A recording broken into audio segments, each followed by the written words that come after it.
Welcome to this video series on wellness program resources. Our topic for this video is vendor report cards. How should you use a vendor report card? Number 49. I'd like to share with you a little of the background on a client that I was working with. I was sitting with a wellness manager from a large school district. It actually was one of the largest ones in the state that I was in. And she was expressing a lot of her frustration with the vendors. And they had 11 vendors that were providing different services to the various schools and school district administrative offices. And she was getting very uneven performance. And there was a competitive element that was operating that I detected amongst the school, or amongst the vendors, in that they were attempting to really kind of compete with each other for expansion of services. And it was almost intentionally done by the contracting office and procurement office in the school district. So what was happening is it looked like they were really purposely sabotaging each other, which led to some real service downfalls and service shortfalls that they were experiencing. There was also the issue of some problems with accountability, and they were related to the teachers union that was involved in the programming, as well as some of the school board members and county commissioners. And the wellness manager that I was with, she was really a little doubtful about stirring the pot by trying to get better performance out of the vendors.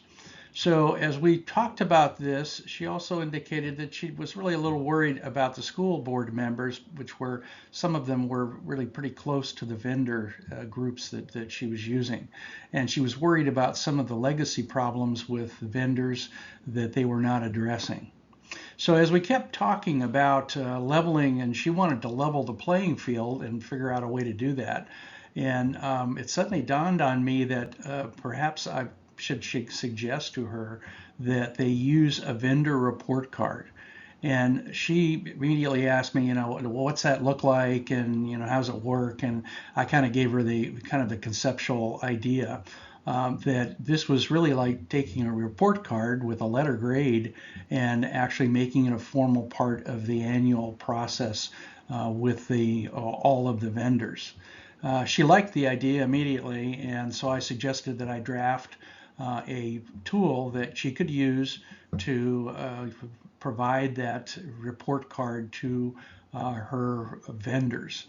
And I think just to say one thing about the discussion that we went through at the time, she was really important to really ask her what were the primary performance issues that she wanted to make sure that the vendors would address through a process like this. So I went ahead and developed a draft, which we're going to look at in a moment. And then she went on to successfully implement that vendor report card program. And that seemed to resolve almost all the issues that she was encountering with the vendors that she was working with. And eventually it also led to the use of a lead vendor concept within their procurement group and the contracting approach that they use. So now let's go over the main areas of vendor performance that a vendor report card should address.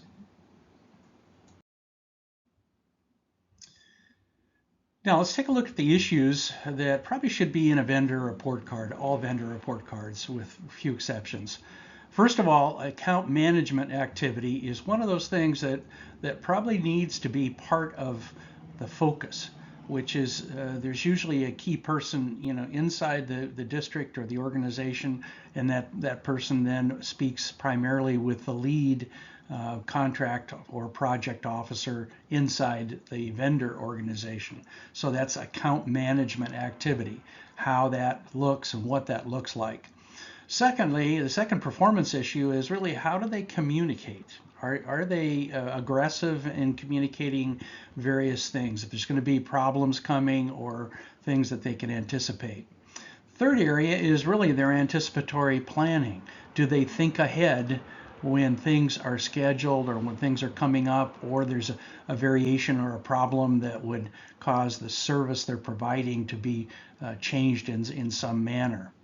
Another one of the performance areas would be follow-up activity. Are they good at follow-up? I've run into many organizations, both vendor organizations and employer organizations, that seem to talk a good game, but don't necessarily follow through very effectively. And that's an issue and an area that I think is important for us to consider. Next area is their responsiveness in fixing problems. And what you don't want is a lot of blaming when a problem occurs. You really want people to focus on how do we fix it and how responsive are we in fixing that.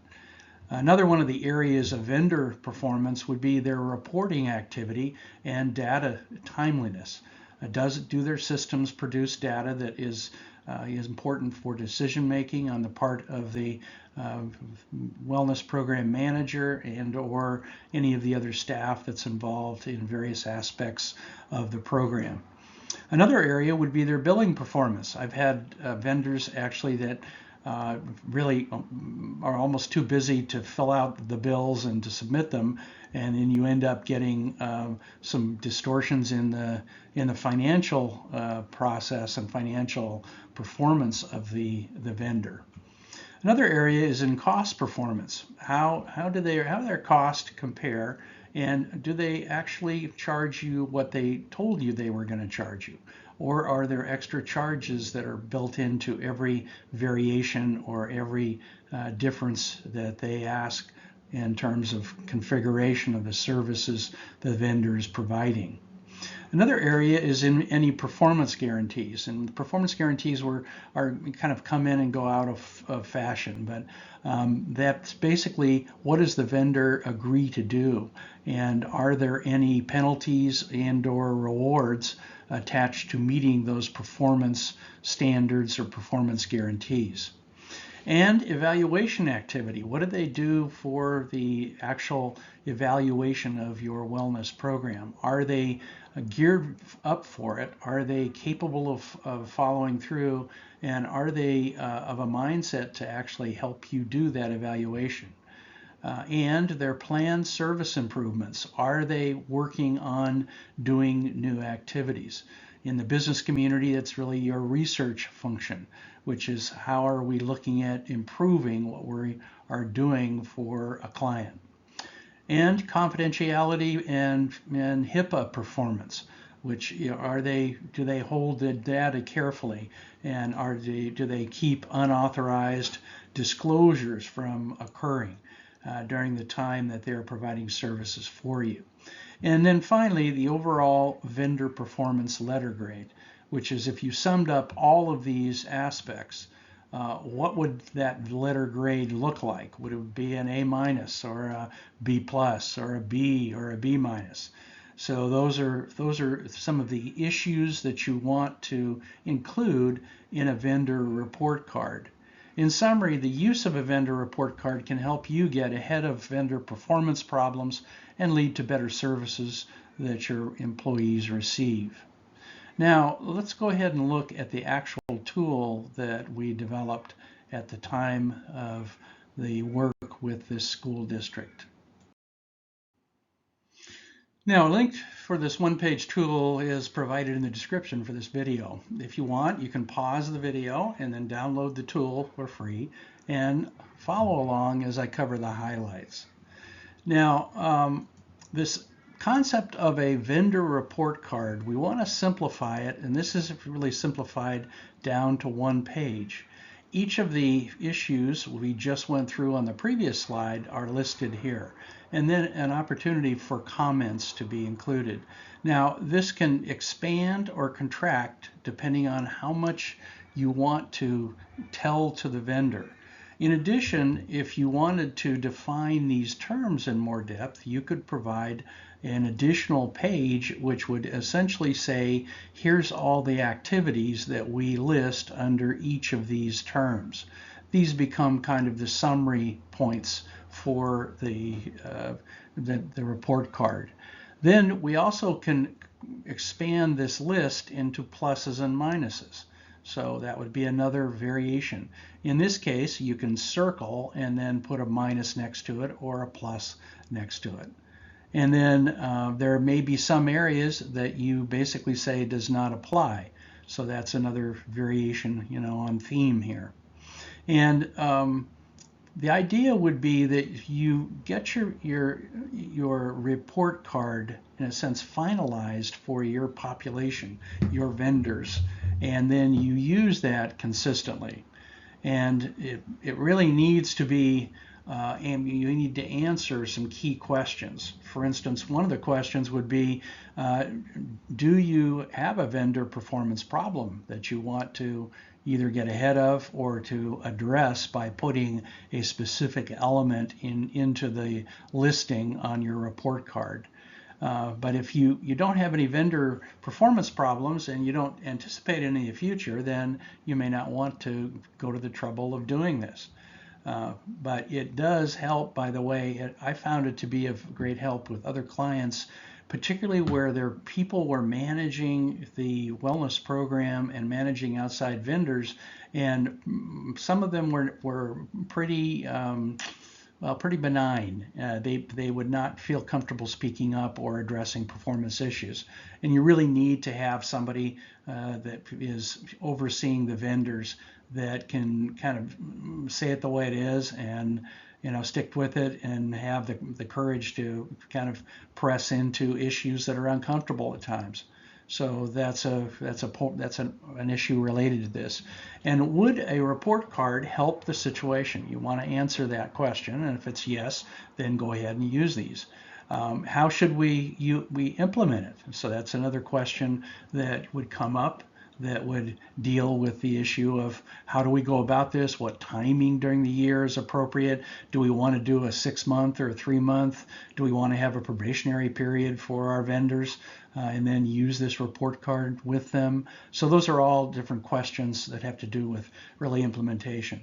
And then you have to stay with it, just like anything else in life. You have to stay with it if you want it to be successful. You can't just bolt it up and then do it in a haphazard way and expect it to change the vendor's performance.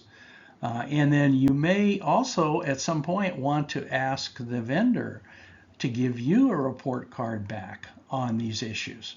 My belief has always been that it's best to really think about a 360 approach in evaluation.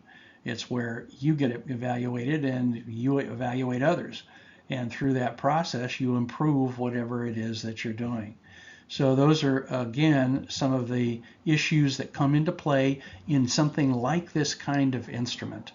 But my advice to you is this is a great way for you to really address across several vendors some of the performance related issues that virtually all vendors encounter at particular times. Also realize that when a vendor is new, there's kind of a newlywed time period where everything's great. But there also, I've found there will always become problems that need to be dealt with in some fashion. We are imperfect as human beings, and so we are going to be imperfect in our whatever we do, and whether we're on the vendor side or the client side. So this is one of those tools that you can use to hopefully improve the way in which you're delivering wellness to your population. So in summary, this week's topic is about the use of a vendor report card to help improve vendor performance, especially over time. Thanks for watching this particular video, and be sure to subscribe to my YouTube channel, and new videos are published weekly. For more information on this issue, you can search for the WellCert program. WellCert is the premier professional certification for wellness program leaders. Be sure to check out the program if you want to improve your wellness programming skills. And remember, delivering great employee wellness programming is a high calling. Let's do our best to get the job done. Good luck with your wellness programming efforts.